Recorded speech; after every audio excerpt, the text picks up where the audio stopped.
একজন বয়স্ক মহিলার দুটি বড় পাত্র ছিল, যা তার কাঁধের বাঁকের দুই প্রান্তে ঝোলানো থাকত।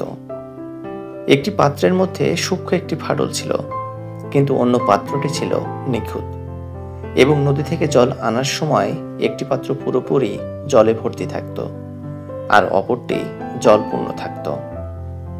পুরো 2 বছর ধরে এভাবে ভদ্রমহিলা 1.5 পাত্র জল নিয়ে ঘরে ঢুকতেন।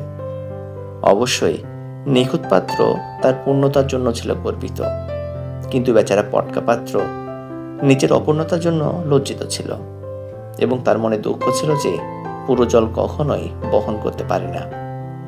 2 বছর পরে খোঁজযুক্ত পাত্রটি বৃদ্ধার কাছে এসে খুব দুঃখ করে বলল, আমি সত্যি সত্যি নিজের অক্ষমতার জন্য লজ্জিত। আমার যা করা উচিত ছিল সেটা আমি কখনোই করে উঠতে পারিনি। আমার ভেতরে একটা ফাটল আমাকে আমার কাজ করতে দেয় না। বৃদ্ধা মুচকি হেসে বললেন, আচ্ছা, খেয়াল করেছো তোমাকে যে রাস্তা দিয়ে নিয়ে আসা হয় সেই রাস্তার পাশে কত ফুলের সারি? আমি তোমার ত্রুটি জানি। যে স্থানতে তোমাকে আনা হয় সেখানে আমি কিছু ফুলের বীজ ছড়িয়ে দিয়েছি, সেখান থেকে গাছ হয়ে ফুল জন্মেছে। পথের পাশের ওই ফুলগুলিকে তুমি নিজের অজান্তে প্রতিদিন যখন আমরা ফিরে যাই তুমি তাদের জল দাও।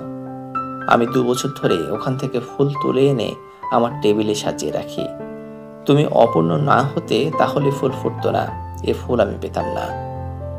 গল্পের নৈতিকতা: আমাদের প্রত্যেকের নিজস্ব স্বতন্ত্র ত্রুটি রয়েছে, এগুলো নিয়ে খুব বেশি ভাবার প্রয়োজন নেই। জীবনকে নিজের ছন্দে নিজের মতো করে চলতে দেওয়া উচিত। এতে জীবনের স্বাভাবিক সৌন্দর্য ফুটে ওঠে। ত্রুটিযুক্ত মানুষের ভেতরে যে সৎ গুণাবলী আছে সেগুলো সদ্ব্যবহার যদি আমরা করতে পারি, তাতে সুন্দর হয় সমাজ, সমৃদ্ধ হয় দেশ। ধন্যবাদ।